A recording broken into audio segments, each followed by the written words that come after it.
وہ اور हुर बन कैस बिन हिस्न फिजरी हज़रत मूसा अलैहि अस्सलाम के साथी के बारे में बहसी। हज़रत इब्न अब्बास रज़ी अल्लाह अन्हुमा ने फरमाया कि वो खिज़र अलैहि अस्सलाम थे। फिर उनके पास से इब्बी बिन काब गुजरे तो अब्दुल्ला बिन अब्बास रज़ी अल्लाह अन्हुमा ने उन्हें बुलाया और कहा कि मैं और मेरे ये रफ़ीक मूसा अलैहि अस्सलाम के इस साथी के बारे में बहस कर रहे हैं जिससे उन्होंने मुलाकात चाही थी। क्या अपने रसूल अल्लाह से इसके बारे में कुछ जिक्र सुना है? उन्होंने कहा, हाँ, मैंने रसूल अल्लाह को ये फरमाते हुए सुना है। एक दिन हज़रत मूसा अलैहि अस्सलाम बनी इसराइल की एक जमात में बैठे हुए थे कि इतने में एक शख्स आया और उसने अब से पूछा, क्या अब जानते हैं कि दुनिया में कोई अब से भी बढ़कर आलम मौजूद है? हज़रत मूसा अलैहि अस्सलाम ने फरमाया, नहीं। इस पर अल्लाह ताला ने हज़रत मूसा अलैहि इस्लाम के पास वही भेजी कि हाँ, हमारा बंदा खिज़र है जिसका इल्म तुमसे ज़्यादा है। यह हज़रत मूसा अलैहि अस्सलाम ने अल्लाह से दरियाफ्त किया कि खिज़र अलैहि अस्सलाम से मिलने की क्या सूरत है? अल्लाह ताला ने एक मछली को उन से मुलाकात की अलामत करार दिया और उनसे कह दिया कि जब तुम इस मछली को गुम कर दो तो वापस लूट जाओ, तब खिज़र से तुम्हारी मुलाकात होगी।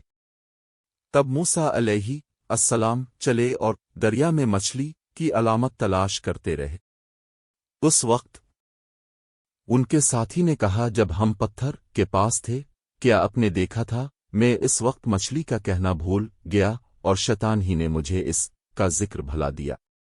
मूसा अलैहि अस्सलाम ने कहा, इसी मकाम की हमें तलाश थी। तब वो अपने निशानात कदम पर पिछले पांव बातें करते हुए लूटे। वहां उन्होंने खिज़र अलैहि अस्सलाम को पाया। फिर उनका वही किस्सा है जो अल्लाह ने अपनी किताब कुरान में बयान किया है। अल बुखारी हदीस नंबर 74। मैं आयशा रज़ी अल्लाह अन्हा के पास आई, वो नमाज पढ़ रही थीं। मैंने कहा कि लोगों का क्या हाल है? तो उन्होंने आसमान की तरफ इशारा किया, यानी सूरज को गहन लगा है। कि इतने में लोग नमाज के लिए खड़े हो गए। हज़रत आयशा रज़ी अल्लाह अन्हा ने कहा, अल्लाह पाक है। मैंने कहा, क्या ये गहन कोई खास निशानी है? उन्होंने सर से इशारा किया, यानी हाँ। फिर मैं भी नमाज के लिए खड़ी हो गई। हता कि मुझे गश आने लगा तो मैं अपने सर पर पानी डालने लगी।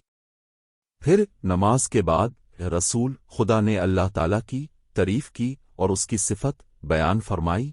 फिर फरमाया, जो चीज़ मुझे पहले दिखलाई नहीं गई थी, आज वो सब इस जगह मैंने देख ली, यहाँ तक कि जन्नत और दोज़ख को भी देख लिया। और मुझ पर यह वही की गई कि तुम अपनी कब्रों में आजमाए जाओगे। मसल अक़ुर्ब का कौन सा लफ्ज़? हज़रत अस्मा ने फरमाया, मैं नहीं जानती।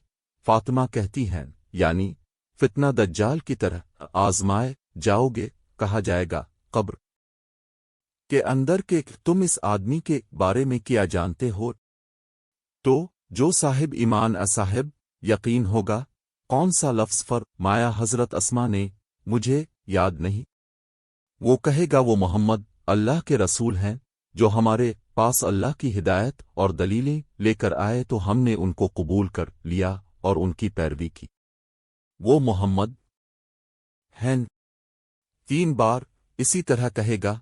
फिर इससे कह दिया जाएगा कि आराम से सो जा, बेशक हमने जान लिया कि तो मोहम्मद पर यकीन रखता था। और बहरहाल मुनाफिक अशक्की आदमी, मैं नहीं जानती कि उनमें से कौन सा लफ्ज़ हज़रत अस्मा ने कहा। तो वो मुनाफिक अशक्की आदमी कहेगा कि जो लोगों को मैंने कहते सुना, मैंने भी वही कह दिया, बाकी मैं कुछ नहीं जानता। अलखरी हदीस नंबर 86। एक बार हज़रत लोगों में बैठे हुए उनसे बातें कर रहे थे। इतने में एक देहाती अब के पास आया और पूछने लगा कि क़यामत कब आएगी। आप अपनी गुफ्तगू में मसरूफ़ रहे। बाज़ लोग जो मजलिस में थे कहने लगे, अपने देहाती की बात सुनी लेकिन पसंद नहीं की। और बाज़ कहने लगे कि नहीं, बल्कि अपने इस की बात सुनी ही नहीं।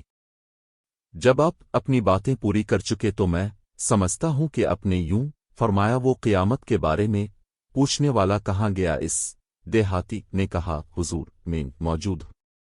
اپنے فرمایا کہ جب امانت ایمانداری دنیا سے اٹھ جائے تو قیامت قائم ہونے کا انتظار کر۔